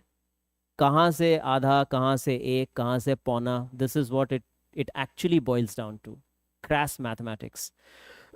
So in sociology there is this scope. If you have the value addition, if you've understood the concept, and if you've practiced it, then you can always get a very good score. तो इसी basis पे मैंने शुरू में ये बात कही थी that getting 270 to 275 is not difficult. Students get it, and sociology is doing well as an optional. The other thing is that when I usually discuss a range of things, I borrow from a range of other themes. For example, you can borrow from films, you can borrow from songs, you can borrow from advertisements, you can borrow from hoardings, you can borrow from a range of other things जो आम तौर पे आप पढ़ाई से नहीं जोड़ते हैं. So from a YouTube ad you can borrow, from a hoarding you can borrow. So to give you a very quick example, let's say, and I'm sure you've seen these, let's say you see a hoarding, a brand advertisement, and this is a real estate brand. ठीक, तो कई बार आप real estate brand में देखेंगे कि कुछ buildings बनी हुई हैं और वहीं पे ही कोई फीमेल सेलिब्रिटी है उसी ब्रांड, उसी होर्डिंग पे. अब वो हिंदुस्तानी हो सकती हैं या फिर कोई स्पोर्ट्स पर्सन हो सकता है. So for example, something that I found very bizarre, in one of the real estate hoardings, I found Maria Sharapova. Now, this real estate hoarding is trying to sell some residential project in Greater Noida. ठीक? Now, Maria Sharapova perhaps has no idea about Greater Noida. आप लोग, tennis player, she's not actually American, not Russian anymore. I think she's based in the US now. She was Russian. But I don't think she plays, or maybe she's not that great anymore. But the point is, she's a celebrity. तो उन्होंने एक उनकी तस्वीर लगा दी. अब इसमें हो सकता है कोई एथिकल इशू भी हो सकता है कि the tennis player doesn't know.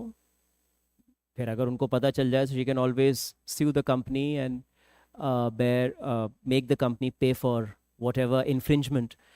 But let's assume for a moment that she has been informed and she's been paid, and they are rightfully claiming her picture on that hoarding.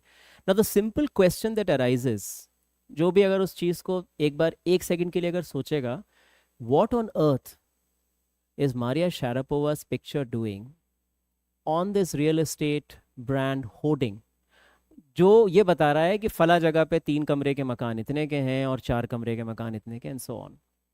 Now this is what in sociology we call commodification, या आप इसको कह सकते हैं specifically objectification of women. अब ये है concept, इसकी एक पूरी थियरी है, इसकी मिसाल ये है. So if you remember the example, you somehow also make sense of the concept as well, right? तो अब ये ऐसी चीज़ें जो आपने भी शायद देखी हो बहुत सारे होर्डिंग्स पे. Of course might not be Maria Sharapova, but for example maybe some other celebrity, whether it is Deepika Padukone or whoever, right? But the point is, you have to think that what on earth is this woman doing here? Is it the fact that she is also living there? Of course not. भाई कोई ये तो सोच के नहीं ले रहा है कि हम भी उस सोसाइटी में चल के रहेंगे जहाँ मारिया शारापोवा खेलती हैं tennis. I don't think anyone is really. But the point is, there is some sales pitch here. The company is trying to sell residential plots or flats through something that is not connected to that entire thing at all. Right? This is typical case of commodification or objectification. और ये बहुत सारे cases में है. किसी tile के add में, किसी बाथरूम हॉजरी, कुछ भी मतलब appliances के ऐड में. So you will see a very good looking woman, and that's a classic case of objectification, commercialization of the female body, as we say. So you can have all kinds of examples, not just from, this is just one example, but you can have examples from films, you can have examples from songs, you can have examples from series, you can have examples from ads, and you can have examples from a range of other things. And the interesting thing is that the moment the example is shared, you get it. आम तौर पे ये नहीं होता है कि example बताया जाए और लोग कहें कि अभी भी नहीं समझ में आया. Because example is suppose to be something जो समझ में आए. अगर एग्जाम्पल भी मुश्किल हो गया तो फिर थियरी और एग्जाम्पल में कोई फर्क नहीं है. Theory is something that we don't get, example is something we get. So in sociology, we invariably don't just work with routine examples, जो किताबों में आम तौर पे मिल जाते हैं. आम तौर पे ऐसे examples दिए जाते हैं जो आप, जिनके साथ आप identify कर सकते हैं. You can sort of make sense of these examples. Now, do you have any questions? बताइए, अब बताएं, अब आप कोई सवाल हो तो.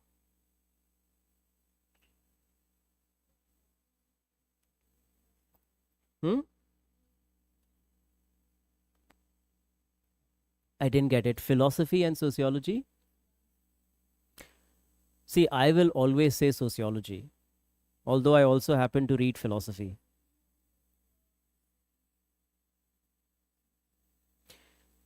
So wait, see, the point is, wait. I will not go against any optional. I think every optional has something to offer. You can also have a 2-hour long session on anthropology as an optional, right? I can even speak on philosophy as an option for half an hour. इतनी देर तो नहीं बोल पाऊंगा मैं philosophy पे. But wait. All I'm saying is that end of the day, it's not about the optional per se, as much as it's to do with what is it that we are bringing as an aspirant. So if you have a certain tuning with philosophical subjects, right? And if you have had some background and you are also interested in things like, say, for example, modern continental philosophy, Indian philosophy, and you are interested in concepts like self and reality, world, existentialism, essentialism, do it. But a lot of people might not be they might find it a bit abstract. And my experience has been that a lot of philosophy students end up usually mugging up. They don't really engage with the concept. So existentialism उन्होंने रट लिया है. But existentialism की क्या core philosophy है, how did it evolve from Kierkegaard to Sartre, etc. वो ज़्यादा उनको सब पता है. आपको हर चीज़ के बारे में 3 pointers वो बता देंगे. But that's simply because they've really worked hard and they've just mugged it up. So that association with philosophy, जैसे जो किसी चीज़ को समझ जाना या उसको पूरी तरीके से उसमें invested होना, I have not found that. But as I said, that this is totally up to a particular aspirant, right?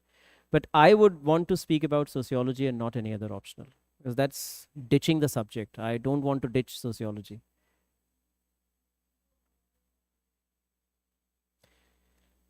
So the overlap is only for philosophy. There is partial overlap with ethics.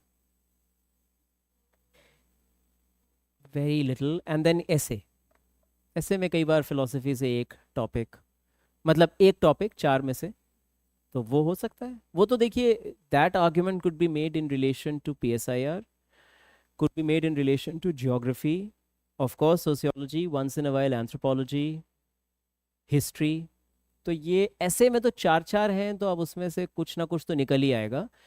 But if you check out the essay topics again past 10 years, sociology is an easy winner.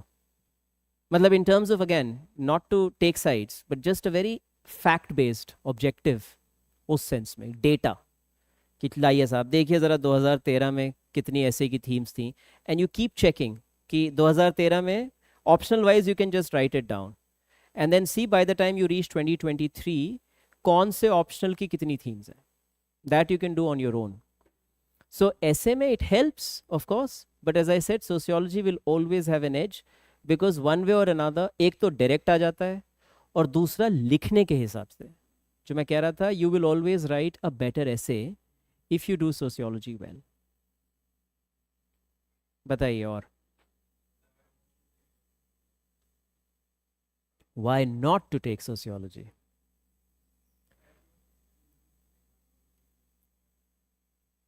I would see, I have been with sociology not as an optional but as a subject for 20 years. तो मेरे लिए तो बड़ा मुश्किल है इसका जवाब देना. Why not sociology?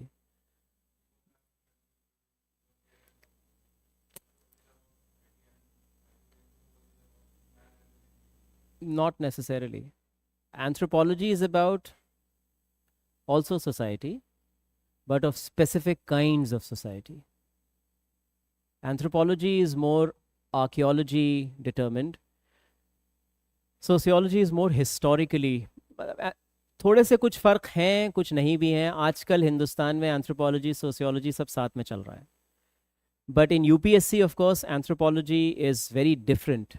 There is not much of an overlap. एक दो यूनिट्स में कहीं पे कुछ चीज़ें जो वो रिलीजन, कल्चर, तो थोड़ा बहुत एंथ्रोपोलॉजी के कुछ फिगर्स को सोशियोलॉजी में पढ़ा जाता है. But it's a great discipline. But in terms of again the overlaps with GS, sociology is ahead factually speaking. हाँ, मतलब ओवरलैप्स में. This is not against anthropology. See, मेरा ये भी, आप ये भी कह सकते हैं कि अगर ओवरलैप ना भी हो फिर भी कोई ऑप्शनल बुरा नहीं है. बहुत से लोग हैं, इस साल के टॉपर हैं शायद, जो मैकेनिकल इंजीनियर से हैं. तो अब वो तो मुझे नहीं लगता ऑप्शनल में इस चक्कर में गए थे कि भाई ओवरलैप देखा जाएगा. And the man ended up topping civil services, so that's an exception. So ज़रूरी नहीं है, but generally speaking a lot of aspirants think about these considerations. तो अगर कोई इंजीनियरिंग में बहुत अच्छा है, and I am sure this person was exceptionally gifted in the engineering stream that he chose, उन्होंने निकाल लिया, वो बहुत कॉन्फिडेंट थे. But a lot of people, in fact most of the UPSC aspirants are engineers, but there are very few who take engineering as optional. UPSC में अगर if I am not mistaken, based on whatever little I know about the hub, Karol Bagh, Rajendra Nagar, 90% engineers, 90%. और ये 90% तो अगर मान लीजिए आप 5 lakh engineers की बात कर रहे हैं, एक एग्जाम्पल दे रहा हूँ, इतने हैं नहीं वैसे UPSC aspirants, but let's assume for a moment इनमें से मुश्किल से शायद 100 लोग होंगे जो इंजीनियरिंग ऑप्शनल ले रखा, जो सोच रहे होंगे. और ये भी मैं ज़्यादा बता रहा हूँ, हो सकता है इससे कम हो. तो कहने का मतलब ये कि उनका कमांड नहीं है तो वो नहीं ले रहे हैं. So end of the day it's also to do with how, see my submission would be, go through the syllabus, right, figure it out for yourself, right? So anyone who has gone through the syllabus, has figured out some previous year questions, maybe has listened to a few interviews of 1 or 2 sociology toppers, etc., might be in a better position to arrive at a decision. I will never say sociology is the only optional. I think that's a bit too much. But I definitely believe that there are advantages. And I can say that because I have seen a lot of students benefiting from those advantages. And I have myself been part of the journey of various selected candidates.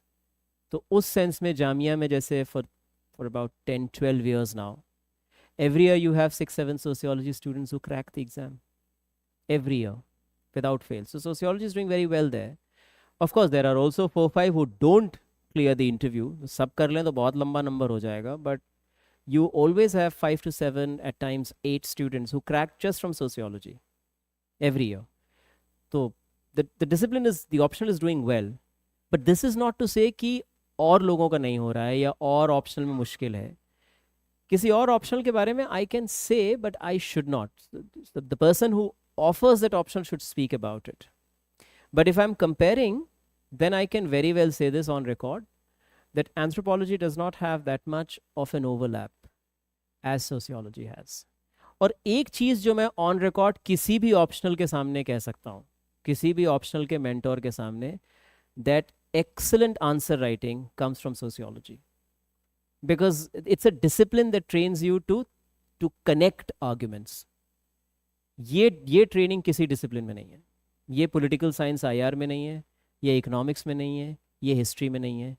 और ये मैं उसकी खामी नहीं बता रहा हूँ, but discipline, सारे डिसिप्लिन का अपना अपना मामला है, right. So there are things that disciplines have, there are things that disciplines don't have.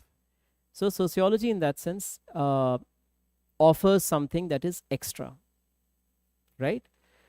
So as I said, that it is not something that you could right away decide. Perhaps you can always go through the syllabus, figure it out for yourself. What is it that interests you, what is it that doesn't interest you, and then you can arrive at it, right? So I have shared with you दो तीन चीज़ें हैं जिनकी basis पर शायद sociology थोड़ा accessible लगता है, कि भाई आप पेपर 2 के 60% क्वेश्चंस आप एंटिसिपेट कर सकते हैं, 60%. और पेपर 1 के मैंने आपसे कहा आप 80 to 85% you can anticipate the paper. Now in any optional, if you can get that kind of an intuitive sort of grasp, आपको पहले से अगर एक अंदाज़ा लग जाए, that in itself is great. एक अच्छा खासा आपको अगर अंदाज़ा लग गया, then I don't think it's a difficult task ahead, right? So that's what I would say. Now, and not just that, so just one or two things in addition to, so the program that we'll do here, तो उसमें दो तीन चीज़ें हैं जो मैं आप लोगों को क्विकली बता दूं, and then I'll take up the questions, because let me just finish and then you can have your questions. तो एक तो उसमें चीज़ ये है that whenever I teach, I usually give handouts. So my practice has been, earlier I didn't used to give handouts. I would just teach and I would use the blackboard. पहले तो board ही होता था, चौक से काम होता था, and students would just take notes. But now I think note making is increasingly becoming more and more difficult for students for some reason. So now what I do is I get a printed handout. तो जो printed handout होता है उसमें दो तरीके की information होती है. एक इन्फॉर्मेशन होती है, उसको हम कहते हैं रेगुलर टेक्स्ट. तो अगर आप प्रिंटेड कभी भी टेक्स्ट देखेंगे, रेगुलर टेक्स्ट जो बिल्कुल सीधी लिखाई होती है, times new Roman regular, right. और एक होता है इटैलिक्स. इटैलिक्स तिरछी होती है script. So what I do is I make a distinction. So I have text in regular font and I have text in italics. तो जो इटैलिक्स में है वो है वैल्यू एडिशन, और जो रेगुलर टेक्स्ट है वो है हमारी समझ के लिए. तो पहले आपने अपनी समझ बनाई, और जो इटैलिक्स है इट हेल्प्स यू, वो जो पीछे हम बात कर रहे थे कि जहाँ पर बाकी लोगों के 4 आ रहे हैं, आपके कैसे 5.5 आ सकते हैं, right. So whenever, and then the other thing that I do, and I do this very often, I always tell the introduction and the conclusion. तो किसी भी सवाल को लिखने में, और ये एक पुरानी जिसको कहते हैं एंग्जाइटी है लोगों की, कि एक अच्छा इंट्रोडक्शन कैसे लिखा जाए, एक अच्छा conclusion. And if you figure this out, what's a good introduction, what's a bad introduction, half of your worries are taken care of. Because if you are able to introduce well and if you are able to conclude on a promising note, then I think you have almost nailed it. ये तो नहीं हो सकता है कि आप बीच में कुछ लिखेंगे ही नहीं. अगर आपने एक अच्छा इंट्रोडक्शन लिखा है और अच्छा कंक्लूजन लिखा है, तो मैं ये उम्मीद करता हूँ कि आंसर भी लिखेंगे बीच में. ये तो नहीं होगा ना कि सिर्फ 2 पैराग्राफ्स लिखे बीच में आपने कह दिया है कि now that I have written the introduction and I'm about to conclude, I don't think there's any need to attend to the demands of the question. You will never write that, right? So कहने का मतलब ये कि अगर आप एक अच्छा introduction, अच्छा कंक्लूजन लिख रहे हैं तो इन जनरल आप एक अच्छा आंसर लिखेंगे. और इंट्रोडक्शन कंक्लूजन बहुत बहुत मायने हैं उसके. It carries a lot of weightage, क्योंकि अगर आपने एक बहुत ही पावरफुल नोट पे इंट्रोड्यूस किया अपने आंसर को, बहुत ही एक्साइटिंग, पावरफुल, कैप्टिवेटिंग नोट पे, और एक बहुत ही अच्छे नोट पे आपने उसको ख़त्म किया, that invariably castes a very good impression on the examiner. तो बीच में अगर कहीं 19-20 हो भी जाए आंसर थोड़ा बहुत, examiner will always give you the benefit of doubt because you've introduced so well and you've packed it so well कि अगर कहीं एक आध पॉइंट कुछ आगे पीछे हो गया, you will get concession. There will be some generosity that the examiner is going to demonstrate towards you. So when I teach, I usually tell students कि भाई देखिए ये जो pointer है, this is a pointer that you must use for the introduction. और कभी भी ऐसा नहीं होता है कि सिर्फ एक बात, हमेशा ज़रूरत से 3 गुना आपके पास होता है. You always have 3 times what you need. So you can always use your own discretion. आप अपने हिसाब से इस्तेमाल कर लीजिए. I never tell students that this is something that all of you must write. So there are 3 pointers for an introduction. You can choose. जो आपको बेहतर आसान लगे, जो आप ज़्यादा आसानी से लिख सकें, समझ सकें. Pick your case, right? Because for a typical 10 marker, you have 5 paragraphs. It's a 150 word thing. So you have 30 words approximately in a paragraph. तो आप एक पैराग्राफ ऊपर इंट्रोडक्शन और एक कंक्लूजन और बीच के 3 पैराग्राफ्स आपके आंसर की कोर डिमांड. दैट्स इट, यही है आपका. तो अगर आपने इंट्रोडक्शन और कंक्लूजन ठीक कर लिया तो आपकी आधी चिंता जो है, that's in my opinion sorted. So in the notes everything is arranged in terms of what is important and what is extremely important and what is not so important. And the reason is very simple. I ask students to prepare always a 20 marker. जैसे मैं आपको एक मिसाल देता हूँ, this might help. Let's say एक sociology में एक थीम है, sociology and common sense, unit 1 में है और 3rd सब यूनिट है उसकी, सोशियोलॉजी एंड कॉमन सेंस. तो सोशियोलॉजी एंड कॉमन सेंस पे हर दूसरे साल सवाल आता है, ठीक? So what we do is we figure out कि जिस थीम पे सवाल आ रहा है किन किन हिसाब से आ चुका है. फॉर एग्जाम्पल, हिसाब नहीं कहना है, किन किन तरीक़ों से आ चुका है. What are the different framings. जैसे इसकी अलग अलग फ्रेमिंग्स हो सकती हैं. अभी तक इसकी 4 फ्रेमिंग्स हुई हैं. 4 फ्रेमिंग्स क्या है? सोशियोलॉजी और कॉमन सेंस में क्या फ़र्क है, फ्रेमिंग नंबर 1. सोशियोलॉजी और कॉमन सेंस में क्या सिमिलैरिटीज़ हैं, फ्रेमिंग नंबर 2. सोशियोलॉजी और कॉमन सेंस में क्या फ़र्क है और क्या सिमिलैरिटीज़ हैं, फ्रेमिंग नंबर 3. और सोशियोलॉजी और कॉमन सेंस का रिश्ता ओवर द ईयर्स कैसे बदला है. यूपीएससी ने अभी तक ये 4 तरीके से सवाल पूछा है. Now, if you know, then what you do is you make a note. और आप each framing पे, हालांकि let's say अभी तक सिर्फ 10 नंबर का ही पूछा है और आप कन्विंस्ड हैं कि ये जिंदगी में कभी 20 नंबर का नहीं पूछेगा, फिर भी you will prepare a 20 marker. So what you do is, whenever you are preparing a 20 marker, मैं सिर्फ एक मिसाल दे रहा हूं, you work out 7 pointers, 7 pointers, 8 let's say. और ये जो पॉइंटर्स आप लिखते हैं, इसमें जो सबसे ऊपर पॉइंटर है वो सबसे इंपॉर्टेंट है और जो सबसे नीचे है वो ऑलमोस्ट अनइम्पॉर्टेंट है. So you start with most important, बल्कि इसको आप ये भी कह सकते हैं इंडिस्पेंसिबल, इसके बगैर आपका आंसर पूरा ही नहीं होगा. And then you go ahead with, sorry, you end with almost unimportant. It's a 20 marker. So you've prepared a 20 marker. Let's say there's a 10 marker. What do you do? बताओ यार, डर क्यों रहे हो? अरे भाई कॉपी पेस्ट तो करेंगे, पकड़े मत जाइएगा कॉपी करते हुए. बस ऊपर के 4,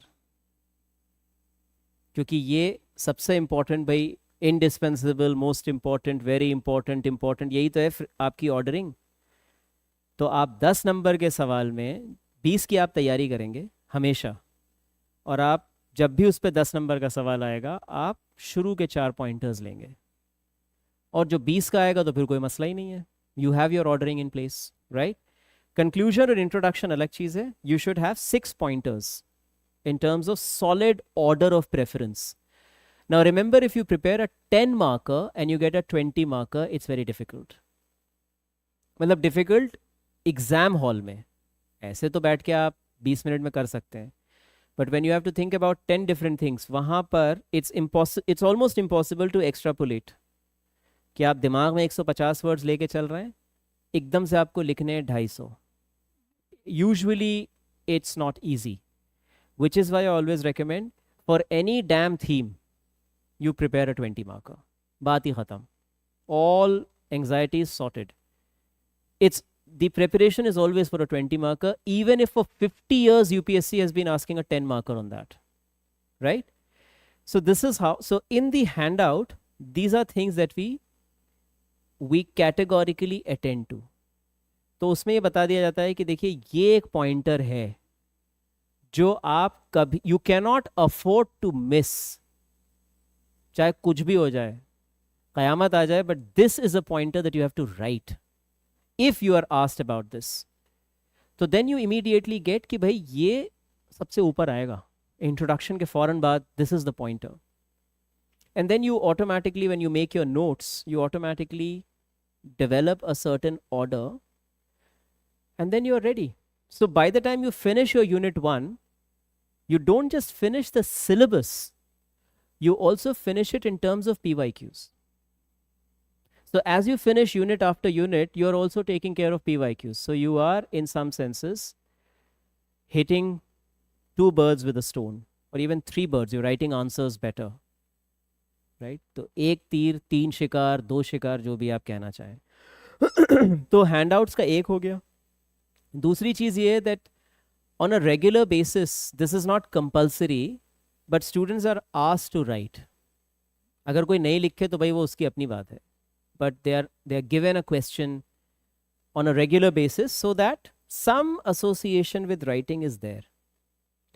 और तीसरी चीज़, there is regular test, क्योंकि उसके बगैर, अब वो भी जो लोग लिखते हैं वो लिखते हैं, जो नहीं लिखते हैं नहीं लिखते हैं, बट टेस्ट जो है ये यूपीएससी प्रिपरेशन का एकदम इंडिस्पेंसिबल हिस्सा है। अगर आप टेस्ट नहीं लिख रहे हैं, not just in optional, in any segment of your preparation, then you will never get to know where exactly you stand.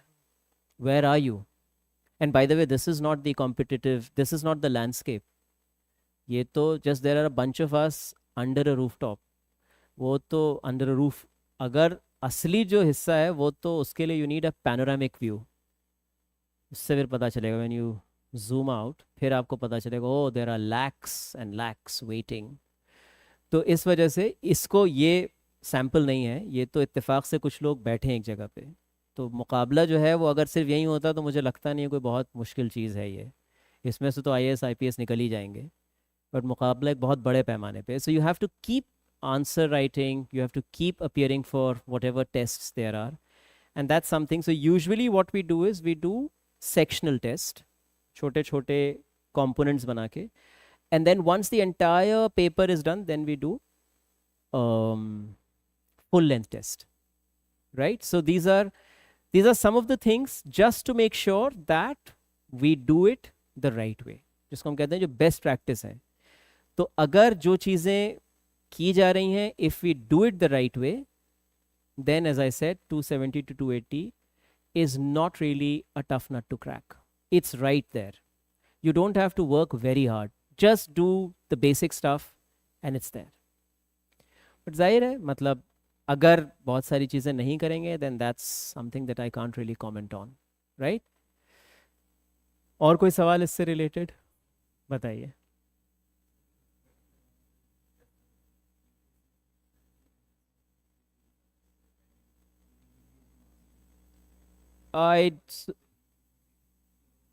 Yes.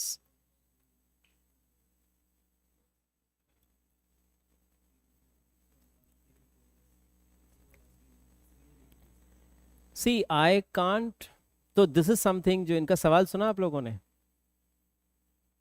और लोगों की बात सुन लीजिए भाई, सिर्फ जो माइक लगाया हुआ है उसकी मत सुनिए, और लोगों की बात भी इंपॉर्टेंट हो सकती है.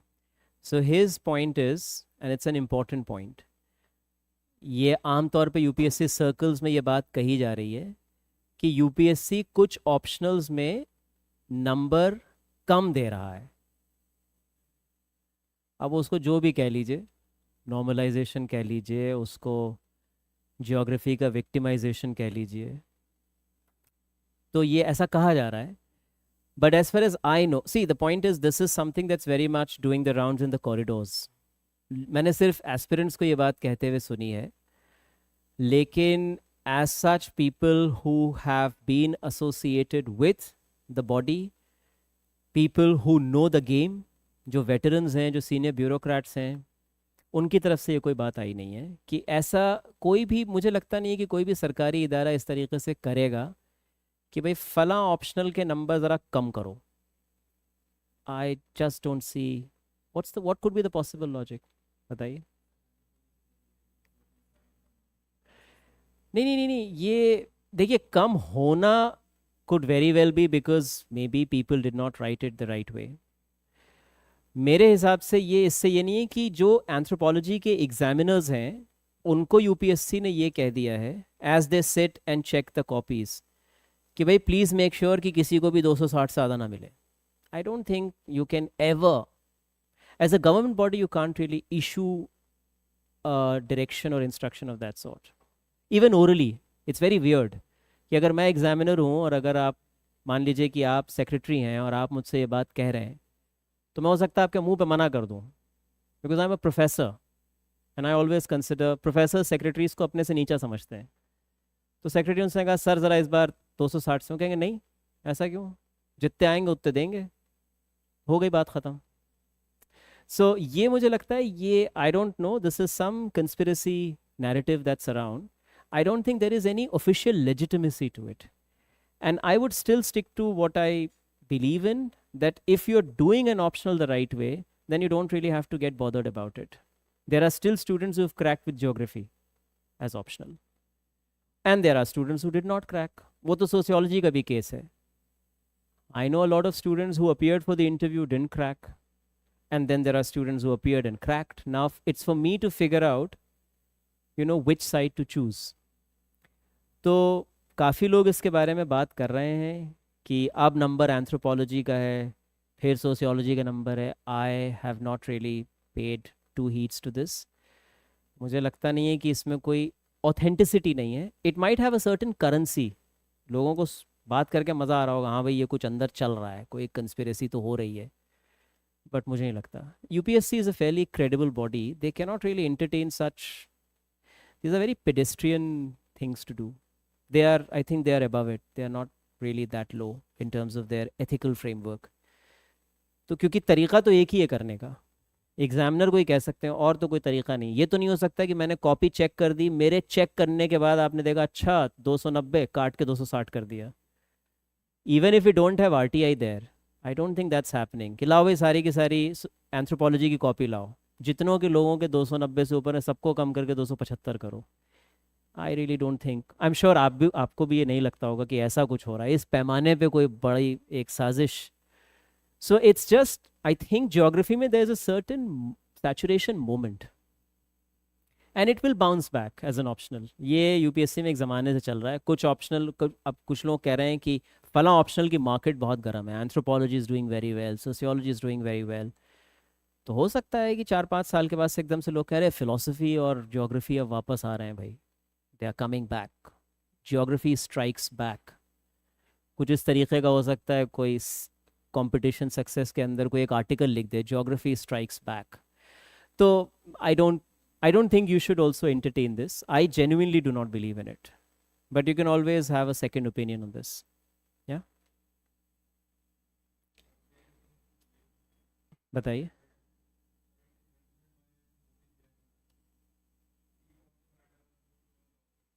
मुदित जैन, ठीक है, तो वो क्या कह रहे थे कि ज्योग्राफी,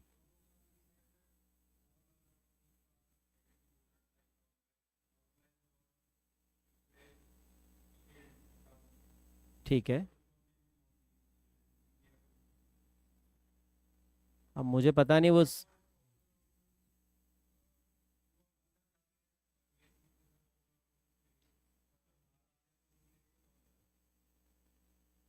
हाँ, so see the point is I have no idea what this gentleman, what's his reasoning, but I'll never say कि so and so optional is not good. See, I'm simply making a case for why sociology is a good optional. As I said, had there been someone else in my place speaking about some other optional, वो अपने 50 reasons बता देंगे. And end of the day, it's not simply about some kind of a sales pitch. It's about you figuring out कि भाई मेरे as a candidate कुछ essentials हैं, ये चीज़ें मैं कर सकता हूँ, ये चीज़ें मैं नहीं कर सकता. Considering my weaknesses and strengths, this optional makes sense. और यहाँ मतलब generally I think if we have folks from South Delhi particularly, I think it if at all you plan to do the optional and sociology, then I think it makes sense to do it closer home as opposed to traveling an hour, hour and a half one way, at least an hour, right? And then coming back. If, as I said, those of us who have a dwelling in this area, for them perhaps, or close by, for them perhaps it makes even more sense to find if we have a decent option around, then I think why unnecessarily waste your time commuting, right?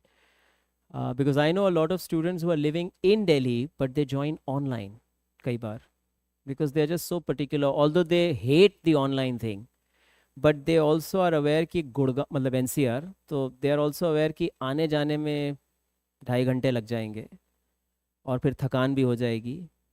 तो उससे बेहतर ये है कि हम online ही connect हो जाएं और हफ्ते में किसी एक दिन चले जाएं और अपने डाउट्स वगैरह जाके क्लियर कर लें. सो ये भी है एक.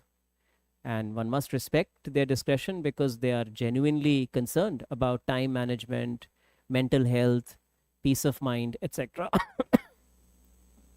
ठीक. और कोई सवाल और वो शुड बी बताइए.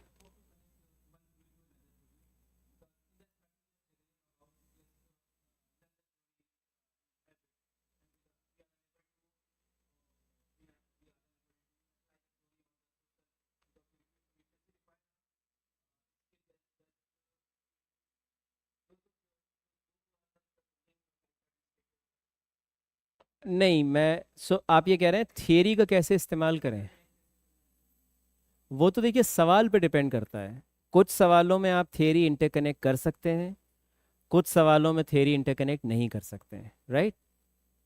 सो अरे भैया इनसे कह दो ज़रा 2 मिनट, 1 मिनट रुक जाओ यार. हाँ, तो it depends on the question. So there are areas where you can draw connections between Marx and Durkheim, and there are areas you can draw connections between Marx and Weber. But बहुत सारे लोगों का ये कहना है कि जितना ज़्यादा कनेक्ट करेंगे उतना अच्छा आंसर बनेगा. तो नहीं, एक सेकंड, ये क्वालिफाइड स्टेटमेंट है. जहाँ कनेक्शन का स्कोप ही नहीं है वहाँ कैसे कनेक्ट करेंगे. So a lot of students keep saying thinkers का नाम डालना है, बट डालना है, बट बहुत सारे सवालों में थिंकर्स का स्कोप ही नहीं है. अब वहाँ ज़बरदस्ती डालेंगे, इट कैन बैकफायर. तो ये कुछ एक यूपीएससी की एक जनरल विजडम है जो हर जगह ज्ञान सबको बांट दिया गया है. तो सोशियोलॉजी में अक्सर स्टूडेंट से कहते हैं हर सवाल में उसके जवाब में थिंकर का नाम लिखना ज़रूरी है.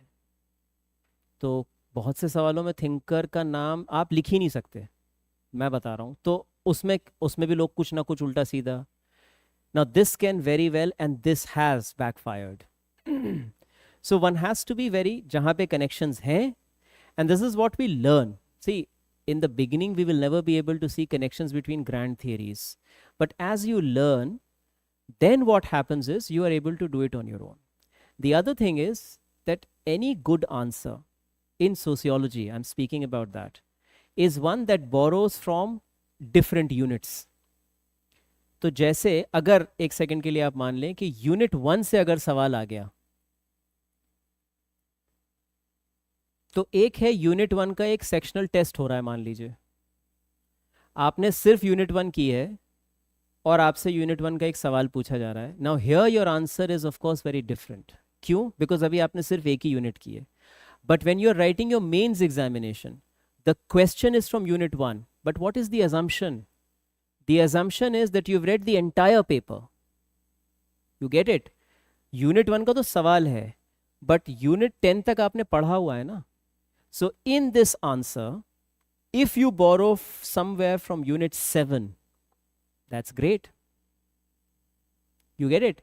But ये आपसे expectation तभी होगी जब आप अभी नहीं कर सकते. When you've only done unit 1, just unit 1. But when you've done the entire paper, and this is what I do whenever, so in unit 8, I'm telling students that this is something that could be used in unit 2. Draw that connection. And very often students on their own also draw connections. तो ये जो thinkers के बीच में connections हैं, theories के बीच में connections हैं, ये शुरू में नहीं हो सकते हैं. जब आप पूरा पेपर कर लेते हैं, तब फिर automatically as a result of a reasonable understanding you begin to draw these connections. ठीक? So not at the outset, but as you go down the lane, as you progress gradually, you are able to do it. You have another question, बताइए. उस theory के beyond सोचने की ज़रूरत क्या है? नहीं नहीं नहीं नहीं, एक सेकेंड. यूपीएससी में बहुत ही फोकस तैयारी रखी है. अगर आप यूपीएससी के लिए पढ़ रहे हैं तो एक हद से आगे बिल्कुल मत जाइए. जो सिलेबस है और जो पीवाईक्यूज हैं, इसको आप समझिए this is the territory and do not go beyond that. वैसे तो फिर आप मार्क्सिज्म पे बहुत सी किताबें हैं, तो मार्क्स के ऊपर ही मेरे हिसाब से 28 बायोग्राफीज़ हैं मार्क्स की, तो हम वही पढ़ना शुरू कर दें. There is no end to that. तो माइंड को एक्सपैंड करने का और डेवलप करने के तो पूरी ज़िंदगी पड़ी हुई है. But for UPSC we have to make sure that we read little, but that is stuff that is almost capsule sort of stuff. कम में बहुत ज़्यादा. बिकॉज अगर आप ज़्यादा पढ़ेंगे तो फिर एक हमेशा एंग्जाइटी होती है कि इसमें से क्या लिया जाए और कैसे लिया जाए. तो अगर आप ऑलरेडी फिल्टर्ड कंटेंट है आपके पास, दैट्स मच ईजियर. बिकॉज बहुत ज़्यादा कंटेंट होना भी नुकसान है. Then it's always a dilemma, ये छोड़ूं कि ये पकड़ूं. So reading is a wonderful thing, but UPSC में you have to be very focused and you have to be very very driven by the PYQs, the trends. Mind expand कीजिए, उसमें कोई मसला नहीं है. बट यूपीएससी में अगर आप ज़्यादा सोशियोलॉजी थियरी के बारे में बहुत सारी और चीज़ें पढ़ेंगे तो उसका एक लेवल पे फ़ायदा होगा. You will perhaps learn the theory better, but for UPSC it might not be good. इसीलिए जो यूनिवर्सिटी के एमए सोशियोलॉजी के स्टूडेंट्स होते हैं, when they prepare for UPSC, they have to come down because they know more. तो उनको अपने answers को हल्का करना होता है. हमें अपने आंसर्स को शायद ऊपर करना होगा because we have not studied sociology. So anyone who is doing PhD in sociology and writing UPSC mains, उसको अपने आंसर को बहुत नीचे लाना होगा बिकॉज वो बहुत भारी लिख रहा है. उसका काम है नीचे लाना, आपका काम है ऊपर. But you have to reach a certain minimum जहाँ पे चीज़ें बहुत ज़्यादा मुश्किल भी ना हो और बहुत लोकल भी ना हो. We are done. Thank you. बताओ भैया, आज तो सारे सवाल तुमने ही पूछ लिए हैं. बताइए.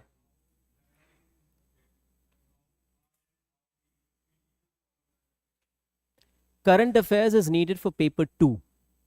So current affairs, usually what we do is for 5 units from paper 2, there is current affairs. So what I do for current affairs is, if you're reading the newspaper, that's one source.